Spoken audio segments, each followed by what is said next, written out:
Shut up. I'm sorry. Shut up! What is this? What a video! Please! No!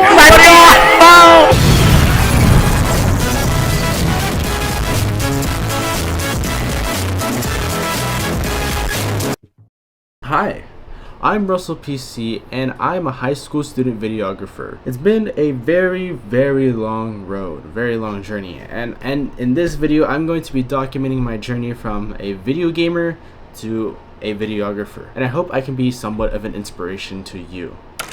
Hey, what's good, y'all? So, my online friends, they once meant a lot to me, and now I really only talk to like one or two at this point. Letting go of all these people was kind of hard for me. It made me cry, made me feel lonelier, and it made me kind of say, what the hell did I get myself into?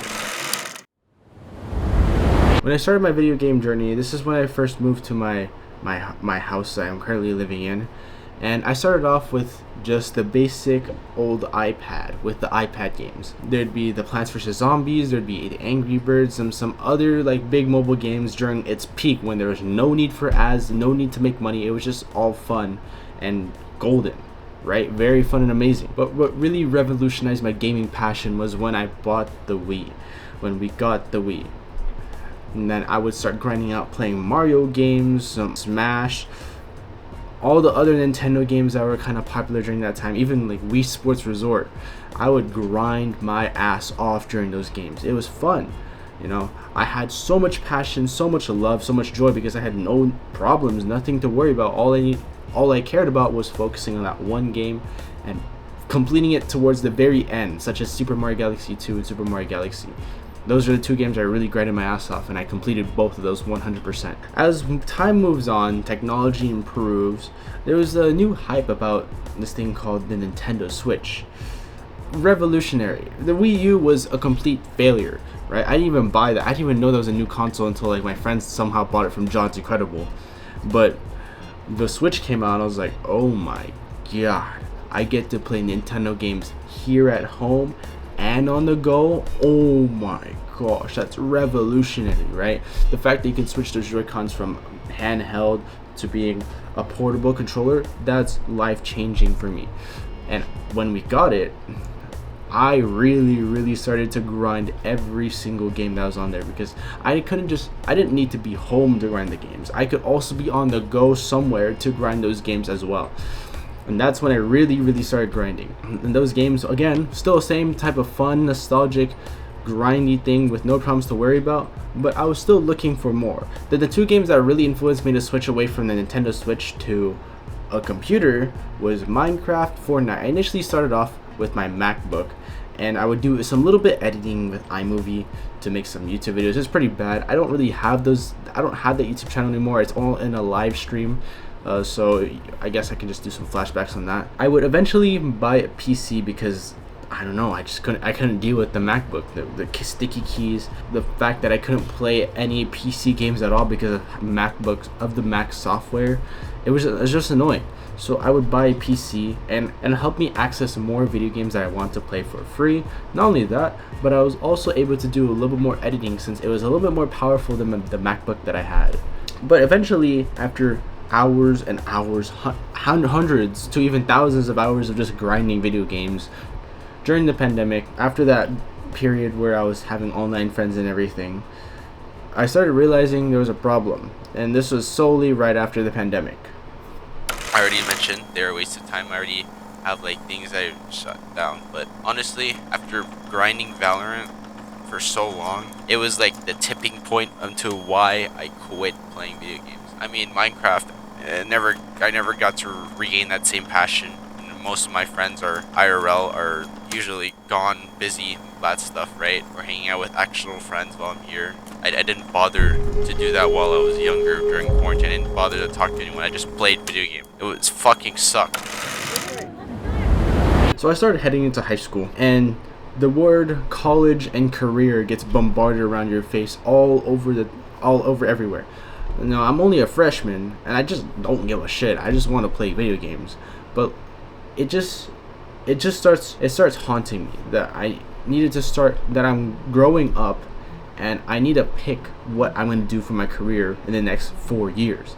That's not a lot of time to think, especially for a teenager.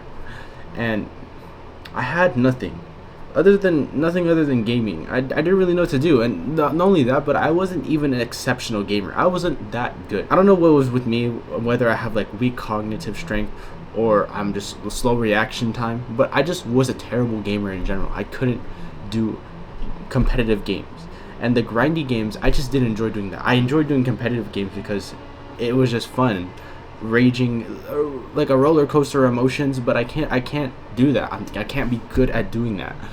And I wanted to do something related to YouTube videos because I was already doing some editing. I already had a YouTube channel, kind of doing something with it, but there was not really any purpose to those YouTube videos, so I just didn't know if that was the path for me. I didn't necessarily have the goal of becoming the best YouTuber. I wanted to be like somewhat popular, but you know, that was just a dream, but it wasn't really what I was focusing towards. So it really got me stuck thinking, what the fuck do I do? What should I do? Video games has hindered my progress in real life. I would know because, like, if I'm being honest, like, I could have been way better at basketball if I didn't dedicate my fucking life to video games. I'm being dead serious. I could have been way better at basketball, but instead I played video games for, like, I could have done martial arts and basketball. Like, I could have done karate and basketball. I could have been way better at both of those, but I decided to play video games instead, and boom, done. They're both done.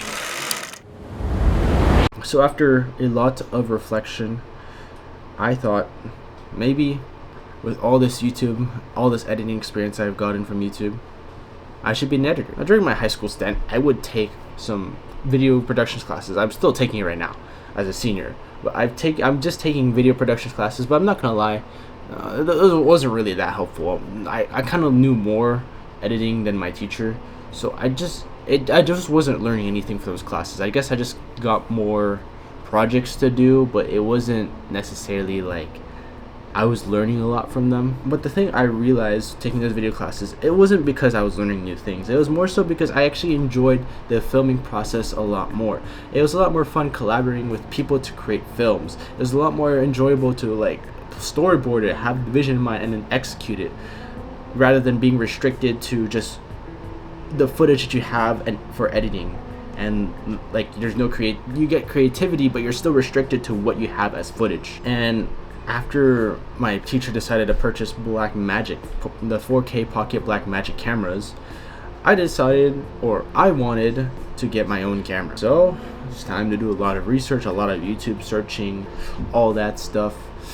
And eventually, after working a summer internship and doing more research, I finally bought the camera I'm currently recording on, the A6700. To be honest, when I bought this, I had some experience with the recording camera, but I didn't know how to use a camera that you had to manually adjust its settings. Now, obviously, this camera can automatically adjust the settings as well. It's not necessarily the best way to go around it. It's better to manually adjust the settings so you can preserve as much dynamic range as possible rather than letting it automatically do all the work for you. So the cameras in my video production class were all automatic, so didn't really apply. I mean, I guess I can apply some of the movements and everything, but it didn't really apply to adjusting the settings to make it look as best as possible. So I had to do a lot more research, teaching myself how to use the damn camera. Eventually, once I got some of that knowledge to record an S-log, to exposure properly, all that stuff, how to frame, I would start going to my school events and record for free, record sports games for free, and make Instagram edits for the sports teams, the school, the ASB, Instagram, all that stuff I did for free as experience. And some of this would give me some sort of recognition, right? People would actually start getting to know me, and I would actually get hooked up with a few gigs for around $100 or more to do them, because I was just doing this work for free, and they wanted to get my work to record them doing whatever they want, like sports photography, stuff like that.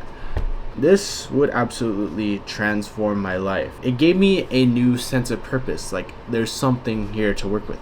Initially, I thought this videography, photography thing wouldn't really work out the best, because I was just like, where do I find my money? Like, I have to go actively searching around, and do people even want my services? But after like putting out my work and getting those few types of gigs, and after watching a bunch of videos, having guest speakers, listening to their journeys, it really changed my life, because I saw how open this market is, how much of a gap there is to take some money out of it. Right? It gave me a new sense of purpose because I actually knew that there's a possibility of me succeeding because I seen the money, and now I just need to figure out how to take more of it rather than always trying to figure out how to find the money. After hundreds of hours of recording and around a little over 1,000 hours of editing, I've decided this is the career path I want to take. I'm going to UCR and I'm going to be majoring in the theater, film, digital productions major. So if you want to catch me around, you should try finding me over there if you want to like have some type of communication, or if you're some type of business or some type of person in the Inland Empire that needs work from a videographer or photographer, ask me because I'll be nearby and I'll be able to show up to you guys. I'm also going to be growing my captured business, which is my Instagram, and that's basically the brand I use for my videos so that people can trust and show and see the proof of captured, right? And the last thing I really want to do is I need to start posting more YouTube content, and that's what I've been doing. You know, I've been kind of slacking off a lot on YouTube, but I think it's very important to post some type of social media or post some type of way to document everything like what I'm doing right now, because it's going to be very important for my future, and it's going to be very important to leverage these things, leverage my history for a future crowd that wants to pay for this type of information, that wants to pay to see my journey. And I think it's very important to document this. I think that's pretty important. I think that's pretty much all. And if you guys want to see a video of me just reflecting on my mistakes and what I'm going to do to improve in order to improve this business area, you should check out this video right here. It's very helpful, and you don't need to be a videographer to take these lessons in. Bye-bye.